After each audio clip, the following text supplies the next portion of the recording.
Hey everybody, I hope you're doing well as always. Today I'm going to be doing a quick video to walk you through how to use the pulse oximeter on your Garmin Instinct Solar watch. Now if you've watched my videos before, usually I say it doesn't matter if you've got the solar or non-solar version. This is one of the few items that you actually have to have one of the solar versions of the Garmin Instinct in order to be able to use this function.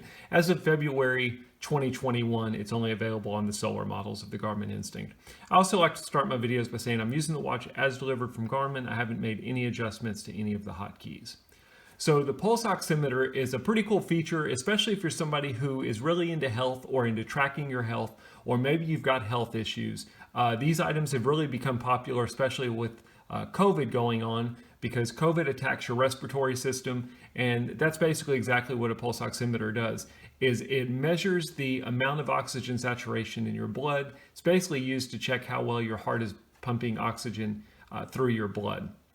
So people say, why do I need it? A lot of times in forums and groups, I see people saying, turn it off, it kills your battery life. But it's a great tool for monitoring your overall health. You can track whether or not your body's adjusting to altitude changes, especially if you're somebody who has asthma, again, COVID, any kind of breathing disorder. It's good at tracking whether or not medications or ventilator or certain exercises are actually helping with your oxygen levels in your blood.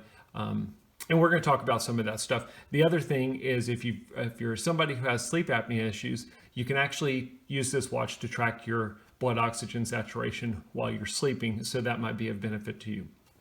It's one of the few items on the Garmin Instinct that you can't add as a data element. So what I mean by that is if you look at my watch, I'm showing the moon phase, I'm showing my battery life, sunrise, steps. You can't add the pulse oximeter as a data element, but you can add it as a widget. And if you've watched my videos in the past, I'm going to go through this pretty quick. If you don't know how to add a widget, go back and review some of those more basic videos. But all we're going to do is we're going to press and hold the menu button. We're going to arrow down to settings. We're going to arrow down to widgets. And then we're going to go to the bottom. In my case, I don't have it as a widget, so I'm going to add it as a widget. And then you're going to use the arrows to go all the way through until you see one that says Pulse OX, and that is your pulse oximeter.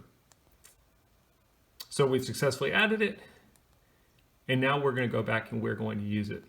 So the first thing I'm going to do is I'm going to put it on my wrist. I'm going to show you how you can take a reading using the pulse oximeter. Now, as with other things on this watch, you always want to make sure that your back sensor is as clean and scratch-free as possible. You should really take care of that because there's a lot of things that you'll get invalid readings if you don't have a if your sensor is dirty or scratched up. You also want to make sure that you're using a silicone strap, you've got the watch nice and tight, and you want to have it above your wrist bone here. Also want to avoid using any kind of sunscreen, lotion, insect repellent under the device because that'll throw off the sensor as well. When we go into the widget, it's going to automatically start taking a pulse reading for me.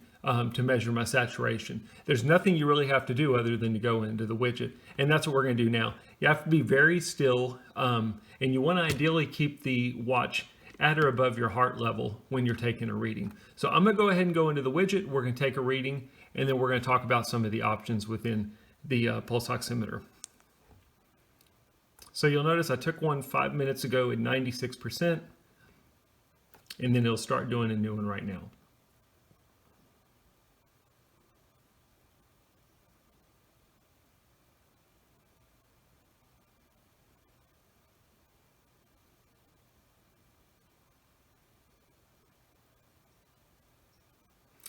There we go. I just took a reading, 97%. It's a pretty quick process. Normally it takes 15 to 30 seconds in order to get a reading.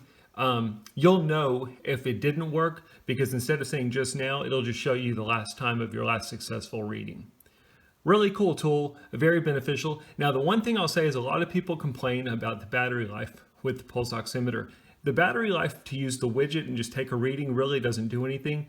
The one thing you want to watch is if you're in the widget and you press and hold the menu button, there's some other ways to get to this, but I'm going to just show you while we're in the widget. If I press and hold the menu button, there's an option for Sleep Pulse OX, which basically means do you want to use the pulse oximeter while you're sleeping to track your oxygen levels? If you've got this on, this is quite a battery hog. And I'm going to show you, I don't know if you looked on my previous screen, I had 6 days of battery life remaining. I'm going to turn this off. And let's go back to my main screen. And now I've jumped up to 13 days. So it does take a lot of battery life. I'll go back in and put it on just so you can see. With it on, about 6 days. So if you're somebody that's really into battery life and you're not using this feature, you don't care about tracking it during your sleep, I can see why you'd want to turn it off. I still recommend keeping the widget out there so you can take a manual reading whenever you want to. But if you're somebody that does have health issues or you're into health, I think it's a pretty cool tool to have on during nighttime. You're still going to get plenty of battery life out of your Garmin Instinct, even if you're tracking your oxygen saturation levels at night while you're sleeping. I did that last night. Let's go ahead and go to the Garmin the Garmin Connect widget, and I'll show you some of the detail that you'll get if you're using it to track your your oxygen saturation levels at nighttime. Okay, so as I mentioned, now we're going to go into the Garmin Connect app. And when you open the app, as always, it should pull in all of your information from your Garmin Instinct Solar Watch.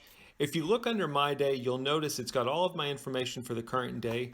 Under Sleep, you'll see a category for Sleep Pulse OX. Now, the only way you're going to see that is if you're using your pulse oximeter to be tracking during your sleep, which I did last night. I'm going to go ahead and click on that, and I'll just show you some of the analytics that you're able to see. Now, if you notice under Stages, if I click on Stages, it basically shows me my sleep pattern.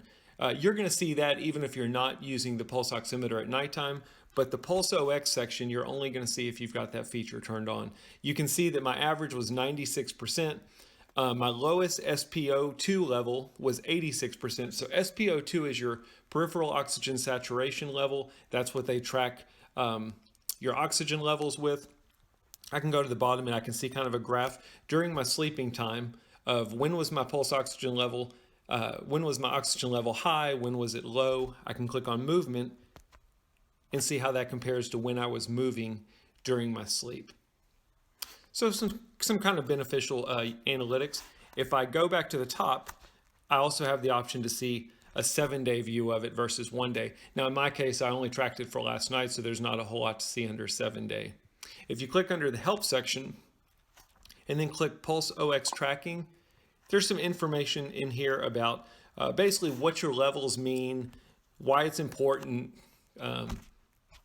just some different information about why you should get a reading. If you go to the very bottom, there's a Pulse OX setting. If you click on that within the widget, you can also turn off the Pulse OX sleep tracking. There's actually a couple different places in the Garmin Connect app that you can turn it off, as well as on your watch, which we saw earlier.